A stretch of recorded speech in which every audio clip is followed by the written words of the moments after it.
Close your eyes and visualize the largest passenger plane you can think of. Isn't that an Airbus A380? Triple the size, add the Aeroflot livery, and you've got the Tu-404, a massive Russian project from the early 1990s. This was so gigantic that its size is sometimes compared to the Titanic. Do you want to know more about this flying Soviet Titanic, which never took off? Let's look at it more closely. However, before we go any further, make sure you subscribe to Technology Fit. And don't forget to hit that bell icon so you never miss any updates. So, without further ado, let's get into this. There's a lot to say about the massive airliner designs of the late 1980s and early 1990s. They were based on the expanding hub and spoke model, which was popular at the time. The theory was that there would be a plethora of little airports and airliners ferrying passengers to big super airports, which would be connected by jumbo jets. Because the number of planes departing from a hub cannot be increased at the same time, increasing aircraft capacity is required to enhance passenger flow. On the one hand, this mindset paved the way for a prior generation of wide-body planes, such as the Boeing 777 and Airbus A340, and later Boeing 787 Dreamliner and A350s, which began to rip the hub-and-spoke concept apart. On the other hand, a school of thinking arose that extolled the design and construction of future, huge double-decker airplanes. As we all know, those plans fell through, and the lone child of this concept, the magnificent A380, is now on its last legs. Many others, on the other hand, are preserved in blueprints and gleaming models that are displayed at air shows, marveled at, and then forgotten. Although the majority of Tupolev's civil aircraft were derivatives of military aircraft, the Tu-114, Tu-124, and Tu-104, and their variants were derived from various strategic bombers. Let me tell you that the desire to compete on Western markets necessitated the development of new airliners from the ground up. Tu-154, a semi-successful competitor to Boeing 727, appeared in this way.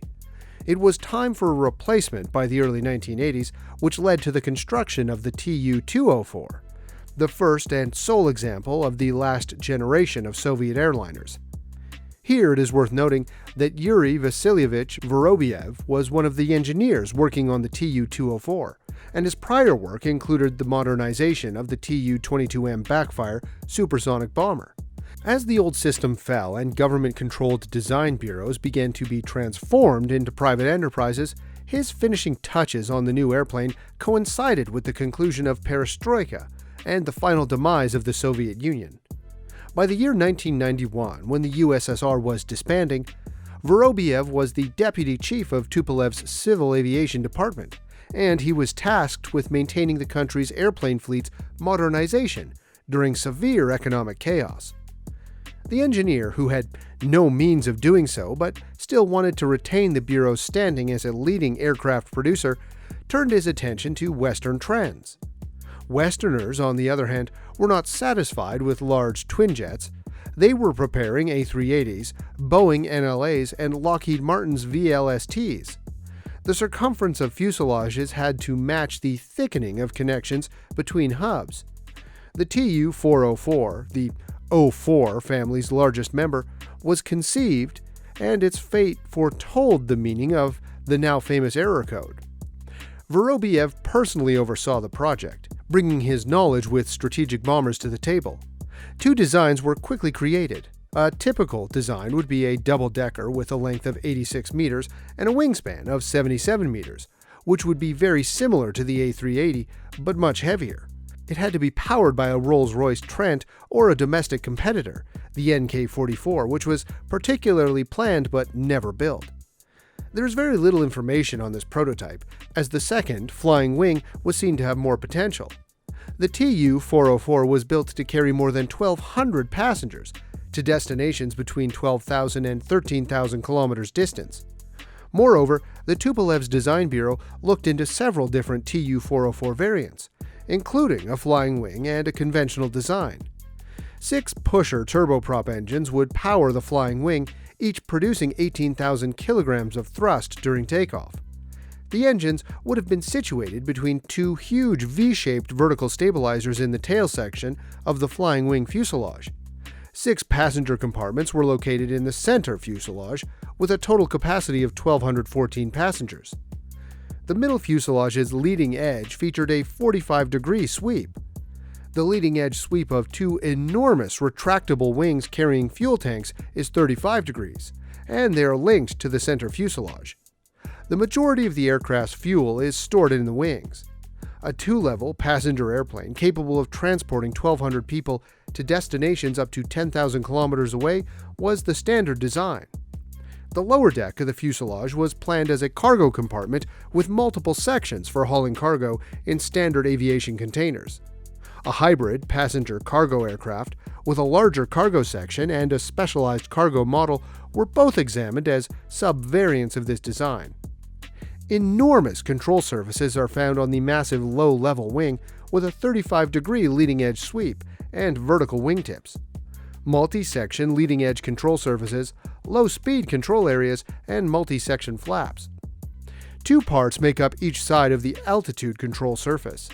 Now, flying in an enclosed box with only a few windows on the forward-facing wall, with some of the world's noisiest turboprops hauling above you, crammed into an all-economy section, isn't likely to be the most pleasant experience. On the other hand, there is evidence that Tu-404 was meant to have a slick interior design, a cinema, and other high-class amenities for everyone. It could have been made tolerable and even enjoyable if there had been adequate noise isolation. We'll never know for sure.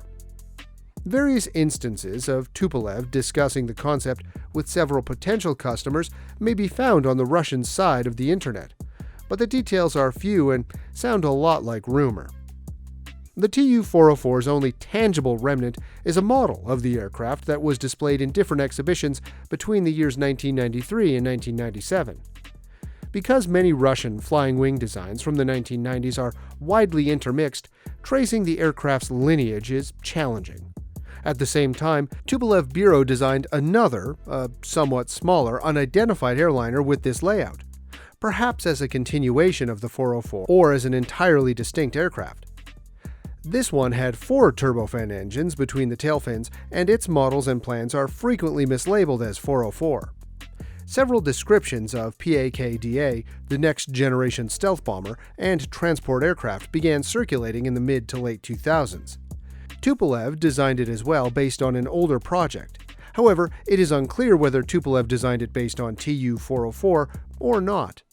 You might also want to note that the PAK-VTA IL-106, a blended wing-body supersonic, super-heavy transporter with a slew of sci-fi characteristics that made half of the aviation geeks salivate and the other half roll their eyes, was ultimately revealed in 2017. This one too went nowhere, as the PAK-VTA was revealed to be something else different and far less spectacular in 2020. Let me tell you that Vorobyev worked as a director of Tupolev's mid-range aircraft programs, continuing to improve the Tu-204 until he died in 2002.